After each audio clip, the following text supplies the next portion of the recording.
Hey everyone, Lisa Salvatore here. Happy birthday, Scorpio. It is officially your season.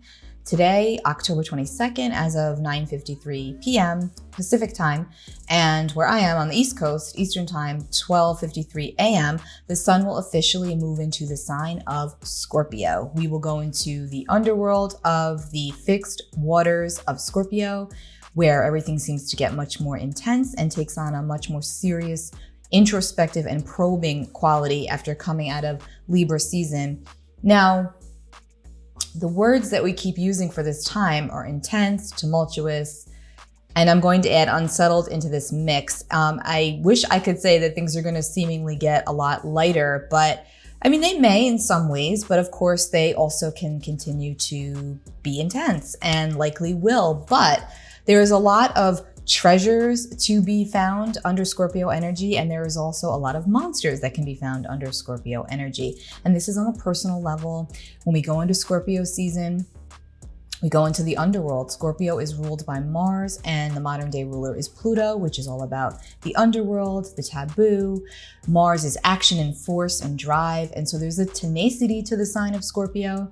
I have love for all of the signs of the zodiac, but I particularly love Scorpio energy. I just find it to be, I don't know, it's got an intensity about it that's extremely unique, and it invites us into the depths of ourselves, into the depths of others, into the emotional waters that we don't always want to necessarily go into. At this time, we may feel more inclined to do so. Now, first off, if you are a Scorpio sun, Scorpio moon, Scorpio rising, you're going to feel the energy of Scorpio season a lot deeper than most people, of course, especially the Scorpio suns. And it's interesting because when you think about everything that Scorpio represents, Scorpio is the only sign that actually has 3 different symbols for the sign. So it's the scorpion, it's also the eagle, and it's the phoenix rising. And if you think about that, it's like the 3 levels of consciousness that occur with Scorpio energy. So for the scorpion at its most base level, think about a scorpion, it's a creature that has a stinger, and it will sting you if it feels slighted in any capacity, even perceived, even if it's not necessarily something that where Scorpio was slighted, there's something to that energy that they will attack, they will sting if they feel provoked. That's the scorpion. And then when you reach a certain point in your evolution here and you get to a certain level of consciousness, you become the eagle. And if you look at an eagle, they don't really look friendly, but they are soaring higher, they are flying higher, they are seeing things from a higher perspective than the scorpion was. And they're able to transcend, which is another huge word for Scorpio energy. They're able to transcend above and see things from a different perspective. And then you get to the 3rd level of mastery, which is the phoenix rising. And Scorpio is the sign of death. It's not necessarily always physical death. Of course, that can be a part of it, but it speaks more to the metaphysical death, the metaphorical death, the metamorphosis of us here at the human level as we go through our journey in which we die and are reborn over and over and over again and shed our skin like the snake, right? Now, scorpions also shed their skin. So this sign as such is very much used to intensity. And so when we go into Scorpio season, it's a little bit more invited that we go into the underworld. And remember that underworld always houses treasures and monsters. And it's just about how we want to go in and look at that and where are we willing to go into those dark corners, shine the flashlight. And this is a great time to enter into some form of therapy. If you've been thinking about doing it, to probe a little deeper, you're going to want to get the answers more so. And when we go into Scorpio season, at least in the Northern Hemisphere, the days are definitely shorter and the nights are longer.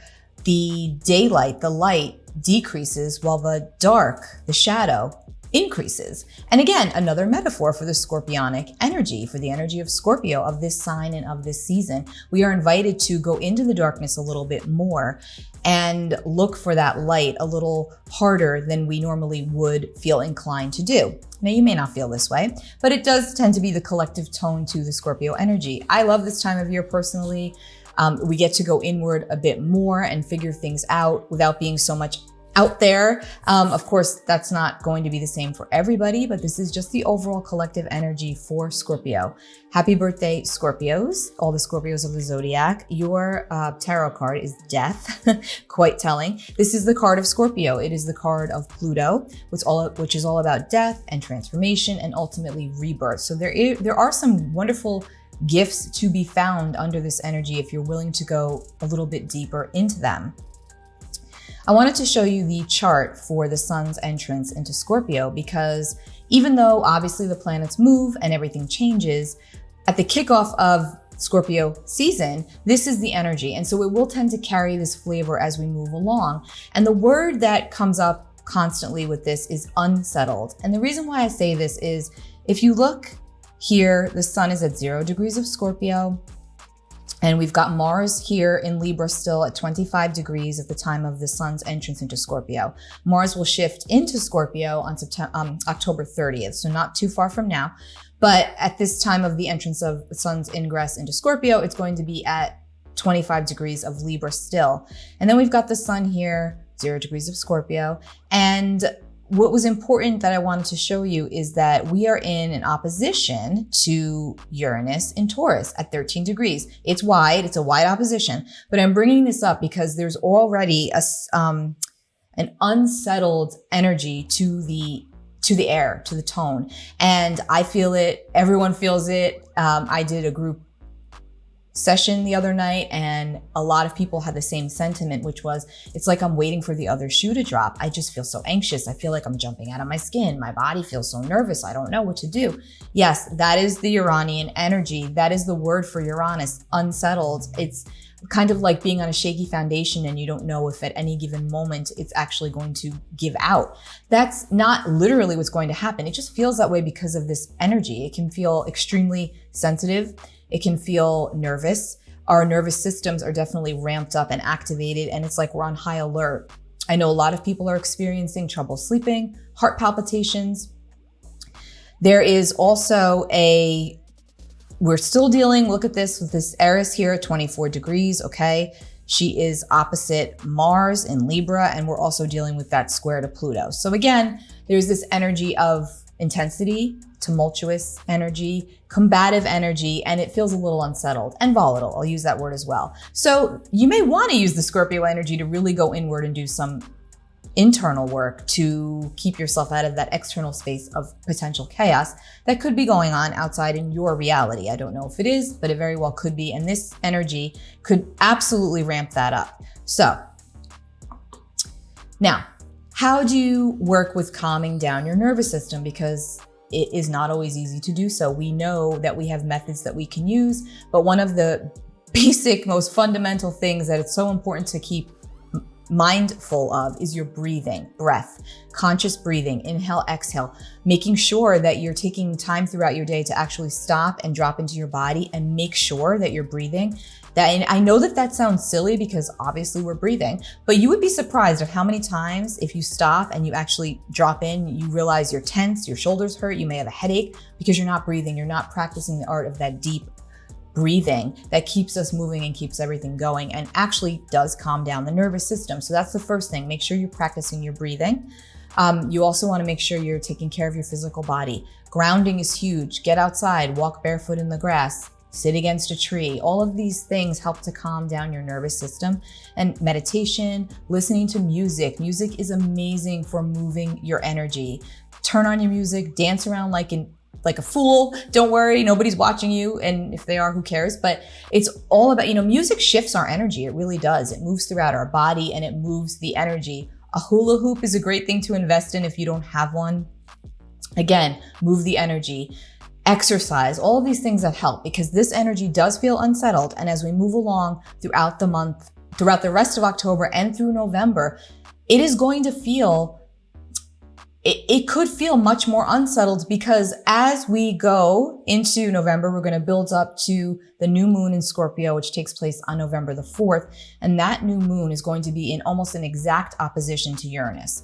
And I'm mentioning this because we're already feeling this energy right now at the entrance of Scorpio season, and we're in a wide opposition to Uranus. So as we move closer and closer to that new moon, we're getting close. The sun is getting closer and closer and closer to Uranus, and that can definitely produce more of that heightened nervous energy where you're on high alert. So just knowing this, having that awareness is half the battle, because it may ease your mind a bit. And that's my hope with explaining all of this, because the planets do speak to us. They do speak through us. The more sensitive you are, the more you will feel it. We are all sensitive to energy, whether we are always aware of it or not. So keep this in mind as we move throughout the next few weeks, that key word is unsettled, and do what you can to take care of the physical so that you don't spin out and potentially, fall on your face or get hurt, God forbid, or have an accident, or because again, there is this feeling of, we're dealing with Mars. Mars is the ruler of Scorpio. We're dealing with Uranus. There's a hastiness to the energy as well. Okay. And I'm talking about on the personal level, forget about outside. I'm talking about inside and what you can do to keep yourself in the best space possible to stay elevated in times of distress and potential chaos. We have our new moon in Scorpio on November 4th at 5:14 p.m. Eastern time. And this new moon is at 12 degrees of Scorpio. The new moon is the point in the lunar cycle where we align and we harmonize as the sun and moon's energy are in harmony with one another, and they are in the sign of Scorpio. So when we're dealing with Scorpio energy, as we said earlier, we're dealing with going into the darkness in a way in which it is productive. So that is about owning our own subconscious shadow stuff that could come up around this time, and looking at a way to transcend that to be more productive in our own lives, to bring us into a higher awareness, like the Phoenix rising, like the eagle, seeing things from a higher perspective. This is about what lurks beneath the surface of our subconscious. The moon is our subconscious hardwiring. And so under this energy, yes, it's a new moon. Yes, new moons are fairly positive and auspicious times. But again, we're dealing with an unsettled energy. And so the more productive way to go with this is to go inward and see what could be done away with, and what could we be bringing in for ourselves that we've been wanting to bring in for awareness, for healing, and for growth. One of the questions you can ask yourself around this new moon is, how can I acknowledge my darkness in a way that is productive? We all have darkness, right? Just like we all have light, we all have darkness. We all have things that we like to keep tucked away. We don't like people to see them. But it's precisely those things that do bring us to a space of facing our own shadow material and recognizing why or what we don't like, and why don't we like it? Because it may not even be all that bad when we start to clean out the cobwebs. We may just think that it's that bad. And again, like I mentioned, this is always a great time to do some deeper therapeutic work, whether you do it with self or self-help or you go to a professional. But it is a time of wanting, like if things are coming up for you, it's important to, because remember, again, this is about metaphorically dying to be reborn, right? In order to get you to the next level of consciousness, you have to be able to put things behind you. And sometimes just bringing them to awareness actually does put them behind you. It doesn't have to be this tremendous process. It's just about bringing it up from the shadow and into the light. And sometimes that's all that it needs to be. And then that can move you forward by leaps and bounds. It's like admitting to a very close friend or a partner something that you would think they would find really bad about you. And then you say it to them and they're like, oh yeah, okay. And you realize you've been harboring this for years and years and years because you were afraid to tell them because of how they would react or what they would think of you. And they basically could have thought nothing of it, and it's just who you are and they love you anyway.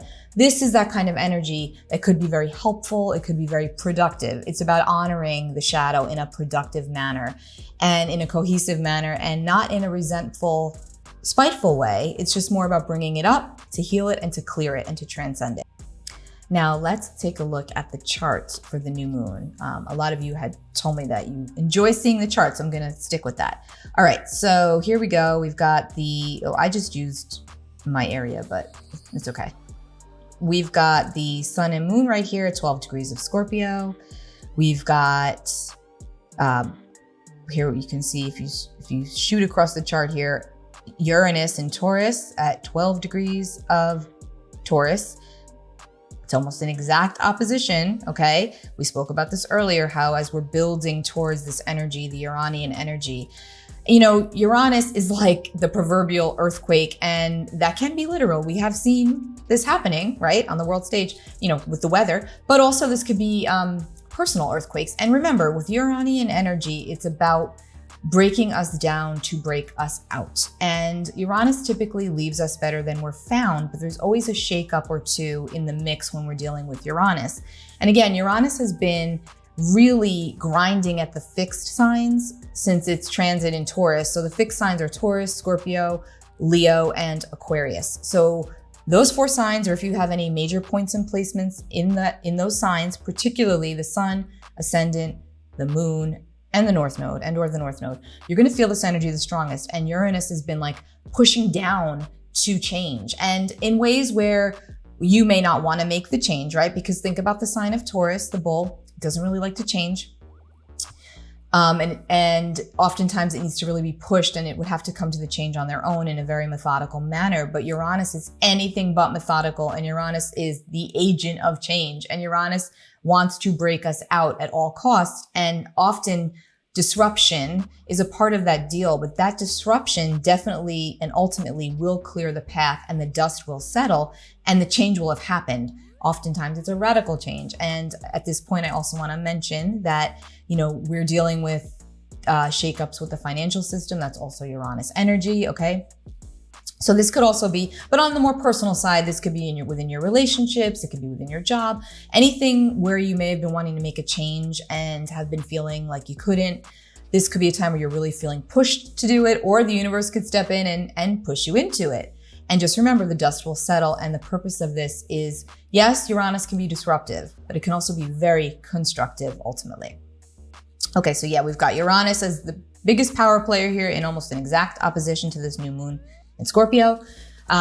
Then we've got Mars here at 3 degrees of Scorpio at this point, in an out of sign conjunction to Mercury here at 28 degrees of Libra. So they're in different signs, but they are still conjunct. So there's some energy here with communication. There could be some contentious words being spoken, verbal lash outs happening. The energy is still tumultuous. We know this, so just be mindful of when you're speaking with others and making a point. It can go in a bad way really quickly. So again, that's the energy. It's volatile. Keep it in mind. And then we're still dealing with Eris, of course, and Pluto. And then we've got a square. Where am I? Oh, here we go. We've got a square to Saturn. Okay, so this new moon at 12 degrees of Scorpio is in a square to Saturn up here at 7 degrees of Aquarius, also squaring Uranus at 12 degrees. So the fixed signs are fixed. They don't like to move. They don't like to change their position. They all think that they're right. So again, we're dealing with an energy here of not wanting to budge, but there could be some budging that just happens anyway. So remember, everybody's feeling this. And again, if you are a Scorpio, if you are a Taurus, if you're any of the fixed signs, especially within the first 10, 12 degrees of the sign, you are going to be feeling this even stronger. So just heed this. I'm not going to call it a warning, but heed this advice and remember that you're going to be ramped up around this time. And again, new moons can be very positive for bringing in fresh energy and fresh perspective, but at the same time, they can also spin us out and take us into a direction we don't intend to go because of the volatile energy. Now, on the positive side, Mercury is doing a nice trine, Mercury in Libra to Jupiter in Aquarius up here, 22 degrees of, Jupiter at 22 degrees of Aquarius. Jupiter's now direct. Mercury's now direct. They're trining each other. So we've got an air trine here. Again, air energy. It smooths things out. It's our words, it's our thoughts, it's our feelings. So it can be worked through. We can come up with some really good ideas on how we can all do things a different or in a better way. There could be a lot of positive and futuristic events around this time, as long as we can try to quell I keep using the same words, intensity, volatility, because that's what it is. I don't really know how else to say it. I know that everyone's experiencing this differently in their own reality. So just take care of yourself. Like I keep saying, it's really all that we can do at this point. Oh, I just took the chart off. But one other thing is that Venus is at 29 degrees of Sagittarius, getting ready to shift into Capricorn. So right at the heels of this new moon, Venus is actually going to be in a trine to Eris, the instigator. And then the next day on the 5th, Venus is going to move into Capricorn. And then Venus is actually going to get ready to station retrograde. So I'll do a whole separate video about the Venus transit, because that's different and important as well. But again, you know, Venus trining Eris, it's a trine. Venus is nice, usually. I'm stretching here to try to find the good in the new moon energy. And I think that that potential moment of that Venus trining Eris before Venus moves into Capricorn, and then it will go into a square with Eris. So anyway, let's not go there. Let's keep it positive. There is some sweetness that could happen around this new moon as well. On the positive side, you can absolutely be speaking to people in your life and revealing something about yourself that you don't find pretty, and then they're there to comfort you. There could be a lot of, you know, good stuff here if you're willing to go deep and intense in your relationships. Let's get a tarot card for this new moon. Oh, by the way, we're also going to start eclipse season again. On November the 19th, we're going to have a lunar eclipse full moon in Taurus.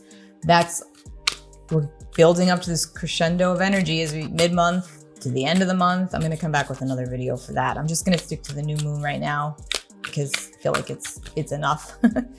I already showed you the death card, but I didn't pull that card. That was just to show you the card of Scorpio, the tarot card that Scorpio rules over. So let's get a card for this energy. Okay, we got the Three of Pentacles. Three of Pentacles is all about potential. It's all about working on a common goal and cooperation. So this is actually good. I'm glad we got this card and that it wasn't, you know, the death card again or the Tower. But yes, this is about like the more we're willing to work together and define something, a goal, a behavior, a pattern, whatever it is, there is so much to build upon, because Pentacles are potential. They're all about tangibility, and they're all about building something of structure and of substance. So if you can keep that in mind with all of your dealings at this time, because of the intense energy, I think that, again, this is about acknowledging things in a constructive and productive manner, being productive, get the work done, do what you need to do, honor where you're at right now, and manifest your desires at this new moon as we go into the throes of the winter season here and the hibernation point, and everybody's harvesting and figuring out what it is that they want to do for the next couple of months. Just remember that we are all in this together. There's a lot going on and there's a lot of good to be had. We may just have to dig a little deeper. And during Scorpio season, what more to do than dig deep? Because that's what Scorpio is all about, right? Happy birthday to all of our Scorpios of the zodiac. It is your season. Happy new moon. Make sure you manifest, and I will be back with another video shortly. Take care. Bye.